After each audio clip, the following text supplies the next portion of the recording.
आगामी दिनमा के कार्यक्रम गर्ने सोच बनाउनु भएको छ नि तपाईँले?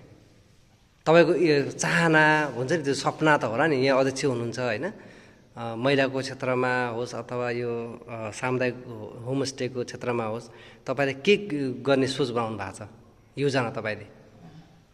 अब हाम्रो समुदायको योजना, मेरो योजना त यही हो। अब हाम्रो कल्चर जोगाउनु पर्छ, हाम्रो बाबुबाजेले गरेको कामहरू सबै जोगाउनु पर्छ, कल्चर जोगाउनु पर्छ,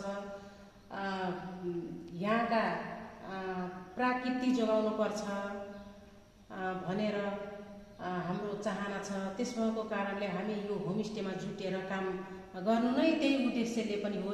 यहाँको कल्चर, बच्चाहरूले पनि आफ्नो भाषा वेशभूषा सबै बिर्सिसकेको थियो, उनीहरूलाई पनि हामी सिकाउने योजना गरेका छौँ। अब आफ्नो कल्चर जोगाउनुपर्छ। हाम्रो बच्चाहरूलाई विदेश पठाउन हुँदैन। विदेश सबै बच्चाहरूलाई विदेश पठाइसकेपछि हाम्रो यहाँ गर्ने कोही पनि भएको छैन। तर हामी यही राम्रोसँग गर्न सक्यो भने हाम्रो बच्चाहरूलाई विदेशतिर पठाउन पर्दैन होला। जस्तै हामीले अहिले होमस्टे खोलिसकेपछि म आफै विदेश जाने विदेश जाने योजनामा थिएँ। तर यो होमस्टे बनाइसकेपछि ओहो, पैसा त यहीँ रहेछ, नेपालमै रहेछ, विदेश त हामी जाने आवश्यकता छैन। आफ्नो बालबच्चाहरूलाई पनि यसैमा होमस्टे चलाएर नेपालको जात जातिको वेशभूषा जोगाएर, हामी यही कला संस्कृति जोगाएर देखाएर, हाम्रो वन जङ्गलको जीव जनावरहरू देखाएर हामी यही पैसा कमाउने आय स्रोत छ। हामी किन जानु पर्यो विदेश? त्यस भएको कारणले हामी यही हामीले पहिलाको सामान हामी किन खोजिराखेका छौँ? यो सामानले हाम्रो पिता बाउ जिजुबाजेहरू यही सामान हल्लो जोतेर घरमै सागसब्जी रोपेर सबै घरको घरासी सामान जुटाएर उहाँले घर चलाइराख्नु भएको थियो भने अहिले हामीले त्यो काम छोडेर अहिले खालि हामी विदेशमा मात्रै पैसा छ भनेर हाम्रो नलेनु भएको कारणले अहिले सबैजना विदेशै जाने। अब पढे लेखेको युवा त हामीले पनि यहाँ खाँचो छ, तर पढे लेखेको युवाहरू सबै विदेश गइराखेका छन्। अहिले हामीलाई पनि धेरै यो समाज बच्चा बच्चीहरूलाई पनि हामीले यिनीहरूलाई समेट्न धेरै गाह्रो भइराखेको छ। किनकि पहिल्यै हामी आफ्नो कल्चर छोड्यौँ।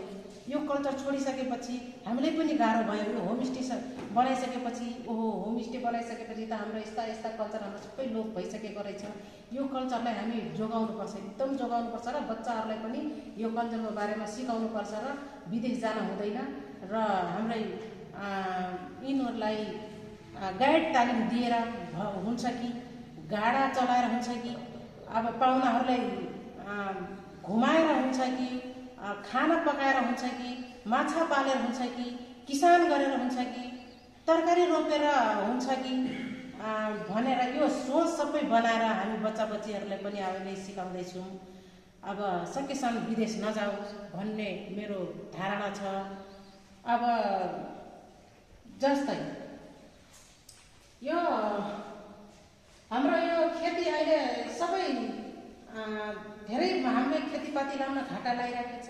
हामी खेती नलाउने बरु विदेशी जाने भन्छन्। अहिले हाम्रो 20 लाख 25 लाख 50 लाख मान्छे फसाएर बसेका छन्। तर यो होमस्टे बनाएर हामी यही नेपालको पहिचान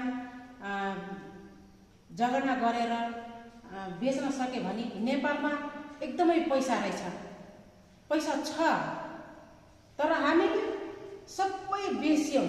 अहिले बाबाले बोलेको, बाबाले गाएको गीत, बाबाले काम गरेको काम सबै बिर्सेर आफ्नो भाषाको बाबुआमाको नाम बिर्सेर अहिले सबै विदेशीको भाषा राखेर हामीले नेपालको वासी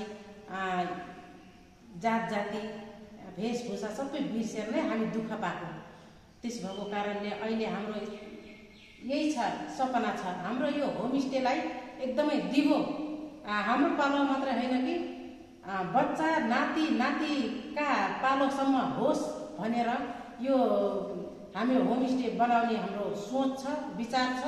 र यहाँ विभिन्न ठाउँमा हाम्रो क्षेत्र भनेर चिनाउने हाम्रो सोच छ र हामीलाई स्थानीय सरकारले नि माथिको सरकारले तहको सरकार सबै सरकारले हामीलाई यसरी नै साथ दिनुहुनेछ भनेर हामीलाई पनि आशा छ।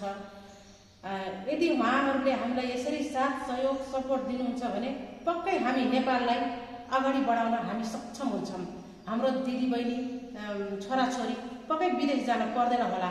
आखिर हाम्रो छोराछोरी त्यहाँ गएर पनि एग्रिकल्चर काम गर्ने हो, घर सफा गर्ने हो, हाउसकिपिङ गर्ने हो, त्यही काम हामी यहाँ गर्न सके हाम्रै घरमै पैसा छ। हामी कतै कसैको